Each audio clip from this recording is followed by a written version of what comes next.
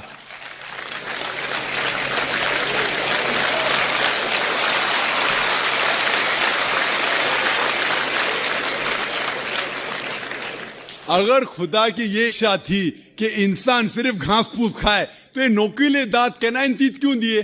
تو میں ڈاکٹر ہوں،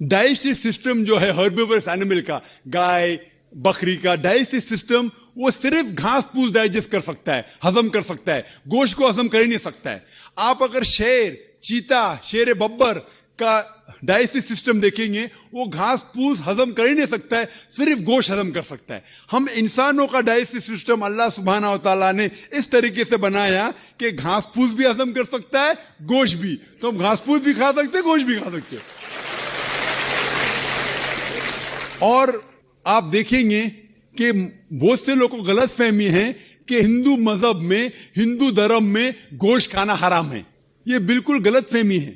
اگر آپ پڑھیں گے ہندو دھرم کی کتاب پڑھیں گے، منوسمرتی ادھیائے نمبر 5 شلوکا نمبر 30، اس میں لکھا ہوا ہے کہ بھگوان نے، خدا نے کچھ جانور کو کھانے کے لیے بنایا ہے اور کچھ جانور کو کھا جانے کے لیے۔ Some animals he has created to eat and some to be eaten, کچھ کھانے کے لیے اور کچھ کھا جانے کے لیے۔ اگر آپ ان جانوروں کو کھاتے ہیں جو خدا نے کھانے کے لیے بنایا ہے تو آپ کوئی گناہ نہیں کرتے۔ منوسمرتی ادھیائے 5 شلوکا نمبر 30۔ آگے آپ پڑھیں گے منوسمرتی ادھیائے 5 شلوکا نمبر 31 میں لکھا ہوا ہے کہ اگر آپ جانور کا قتل کرتے ہیں پوجا کے لیے تو آپ کوئی گناہ نہیں کر رہے۔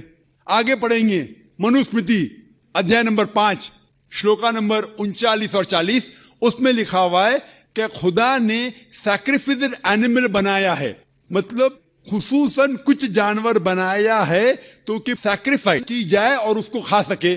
اگر آپ اس جانور کا قتل کرتے ہیں سیکریفائس کے لیے اور کھاتے ہیں جو اللہ تعالیٰ نے، بھگوان نے بنایا ہے، تو آپ کوئی گناہ نہیں کرتے۔ رگ وید میں ہے کہ آپ کھا سکتے ہیں، رگ وید میں یہ بھی لکھا ہے کہ آپ بھینس کھا سکتے، آپ گائے کھا سکتے۔ کتنے شلوکے کے میں حوالہ دے سکتا ہوں۔ اگر آپ پڑھیں گے مہابھارت، دیکھو رگ وید تو بہت کم ہندو لوگ نے پڑھا ہے، لیکن مہابھارت تو آپ جانتے ہوں گے، سنا ہوگا۔ مہابھارت پڑھیں گے انوشاسن پرو چیپٹر نمبر 88، اس میں جو پانڈو کے سب سے بڑے بھائی یدھشٹر، وہ بھیشم سے کہتے ہیں کہ ہم یگنا میں، پوجا میں کیا چیز دینا چاہیے تاکہ ہمارے باپ دادا، ہمارے پرکھوں کو سہولت ہو، آرام ملے، انہیں پیس، امن ملے، دے ول بی سیٹسفائیڈ۔ تو بھیشم کہتے ہیں کہ یگنا میں پوجا میں اگر آپ ویجیٹیبلز دیں گے, گھاس پھوس, پھل, چاول دیں گے, تو ہمارے باپ دادا, ہمارے پرکھوں ایک مہینے تک سنتشٹ رہیں گے. کتنے مہینے تک؟ 1 مہینے تک. اگر آپ مچھی دیں گے تو 2 مہینہ, اگر گوشت دیں گے تو 3 مہینہ, خرگوش دیں گے تو 4 مہینہ, بکری دیں گے تو 5 مہینہ, سور دیں گے تو 6 مہینہ, اگر پرندہ دیں گے تو 7 مہینہ, ہرن دیں گے تو 8 مہینہ. یہ کنٹینیو ہوتا ہے, مینیو ہوتا ہے نا ہوٹل کا مینیو, اس طریقے سے کنٹینیو ہوتا ہے. اور آگے لکھا گیا ہے اگر آپ بھینس دیں گے تو 11 مہینہ, اگر گائے دیں گے تو پورے 1 سال. کون کہتا ہے؟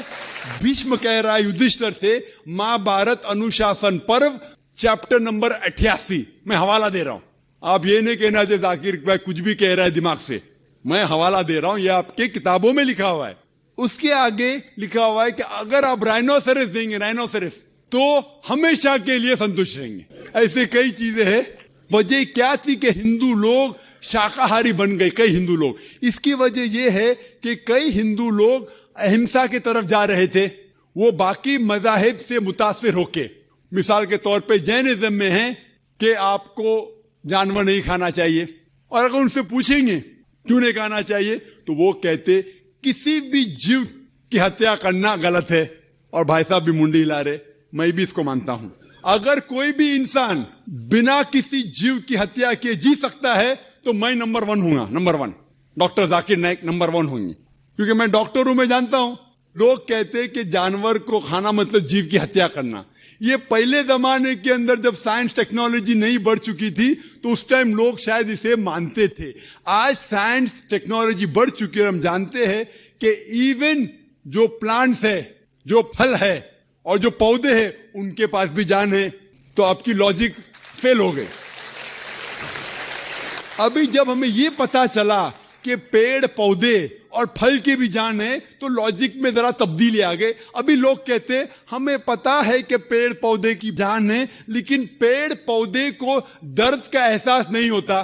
ٹھیک ہے بھائی, یہ پہلے کی بات ہے. آج سائنس بڑھ چکی ہے, ہم جانتے ہیں کہ پیڑ پودے کو بھی درد ہوتا ہے. وہ ہنس بھی سکتے, وہ رو بھی سکتے, ان کو بھی درد ہوتا ہے. لیکن یہ الگ بات ہے کہ وہ جب چلاتے ہیں ان کی چیخ ہمارے کانوں تک سنائی نہیں دیتی, کیونکہ انسان صرف 20 سائیکل سے لے کے 20,000 سائیکلز پر سیکنڈ تک سن سکتا ہے.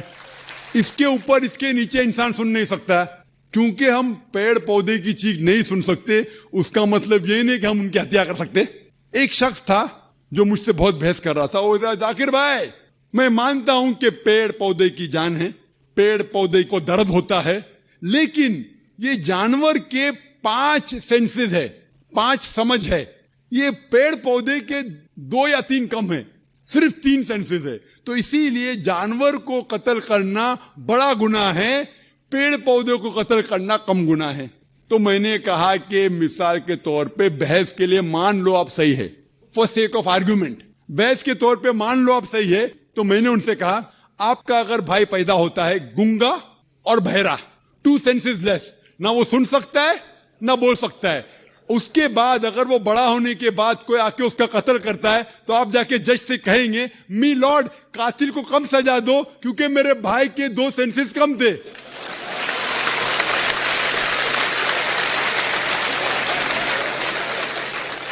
آپ تو الٹا یہ کہیں گے کہ میرا بھائی تو معصوم تھا, وہ گنگا تھا, سن بھی نہیں سکتا تھا, بول بھی نہیں سکتا تھا, اس کو ڈبل سزا دو. یہاں جج حضرات بیٹھے ہوئے ادھر. لیکن اسلام میں ایسا نہیں ہوتا ہے کہ 2 سینسز کم 2 سینسز زیادہ. اللہ تعالیٰ فرماتے سورہ بقرہ میں سورہ نمبر 2 آیت نمبر 168 میں, یا الذین آمنو, او مومنو, آپ وہ کھاؤ جو آپ کے لیے حلال ہے. جو حلال ہے آپ کھا سکتے. آپ جو سانس لے رہے, بھائی صاحب سانس لے رہے, آپ کو پتا ہے کہ millions of germs are dying. یہ جراثیم جو آپ سانس لے کے ان کو بھی جان ہے. آپ اگر 5 منٹ تک سانس نہیں لیں گے آپ مر جائیں گے. ہر منٹ میں آپ ہتیا کر رہے ہیں, آپ کو پتا ہے. لیکن یہ جو جانور ہے, پیڑ پودے ہے, جراثیم ہے, یہ عالمی بھائی چارے میں نہیں آتے. ان کا قتل کرنا عام طور سے حرام ہے. لیکن اگر آپ کو جینے کے لیے ان کا قتل کرتے ہیں اللہ کا نام لیتے ہوئے کہ ہم ان کو قتل کر رہے ہیں, تو یہ گناہ نہیں ہے. لیکن صرف ہمارے نشانے بازی کے لیے اگر میں کوئی جانور کا قتل کرتا ہوں وہ حرام ہے. لیکن کھانے کے لیے اگر میں جانور کا قتل کرتا ہوں یا پیڑ پودے کاٹتا ہوں کھانے کے لیے تو یہ اسلام میں اجازت ہے. جو جانور کی اجازت ہے, جو جانور حلال ہے اس کو آپ کاٹ سکتے ہیں کھانے کے لیے, صرف نشانی بازی کے لیے نہیں. تو آپ دیکھیں گے عام ہندو کے جو ہے نا عالمی بھائی چارے, اس کے اندر پیڑ پودے بھی آپ کے بھائی ہے, جانور بھی بھائی, جو اسلام میں نہیں. اسلام میں عالمی بھائی چارے کے لیے ہر انسان آپ کا بھائی ہے, بھلے امریکہ میں ہو, انڈیا میں ہو, یو کے میں ہو, کالا ہو, گورا ہو, وہ آپ کا بھائی ہے. لیکن جانور آپ کے بھائی نہیں ہے. لیکن جانور کا بھی حقوق قرآن اور حدیث میں دیا گیا ہے. لیکن جو جانور کی اجازت دی گئی ہے کھانے کے لیے ان کو ہم کھا سکتے. ہوپ یہ جواب آپ کے لیے کافی ہے. آپ نے یہ کہا کہ پیڑ پودوں کو یدی ہم کھاتے ہیں تو کچھ سنائی دینے کی آپ نے بات کہی تھی, لیکن ہم ایسا تو کر ہی سکتے ہیں جن بچوں کی ہمیں چیخ یا کسی بھی چیخ سنائی دے رہی ہے اس کو رونے سے روک سکتے ہیں. دوسرا, جو چائنا میں نوجات ششو کھائے جاتے ہیں, یدی کوئی اسلام دھرم کا انویائی ان کا اللہ کا نام لے کر یدی کھاتا ہے تو کیا یہ اچت ہے؟ میں نے ایک اخبار میں کٹنگ پڑھی تھی کہ وہاں نیو بورن چائلڈ وہاں کھائے جاتے ہیں, تو کیا اسلام میں اس طریقے کی اجازت ہے؟ آپ نے یہ کہا کہ پیڑ پودوں کو یدی ہم کھاتے ہیں تو کچھ سنائی دینے کی آپ نے بات کہی تھی, لیکن ہم ایسا تو کر ہی سکتے ہیں جن بچوں کی ہمیں چیخ یا کسی بھی چیخ سنائی دے رہی ہے اس کو رونے سے روک سکتے ہیں. دوسرا, جو چائنا میں نوجات ششو کھائے جاتے ہیں, یدی کوئی اسلام دھرم کا انویائی ان کا اللہ کا نام لے کر یدی کھاتا ہے تو کیا یہ اچت ہے؟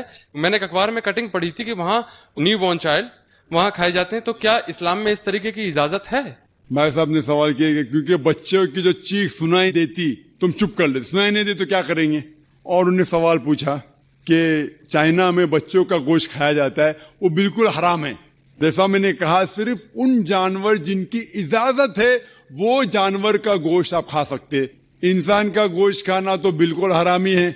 کس کا بھی نام لو, کس کا بھی نام لو, اللہ کا نام لے کے سور بھی کھانا حرام ہے. جو جانور کی اجازت ہے وہی جانور کھا سکتے ہیں, اور کوئی بھی جانور نے بھلے آپ اللہ کا نام لو یا نہ لو, اللہ نے جب اجازت دی نہیں تو نام لے کے کیا فائدہ. اور آپ کا جو پہلا سوال تھا کہ بچوں کی چیخ سنائی دیتی تو چپ کرتے ہیں, نہیں سنائی دی تو کیا کریں گے. اگر بچہ گونگا ہے تو کیا کریں گے, آپ اس کو دودھ نہیں دیں گے.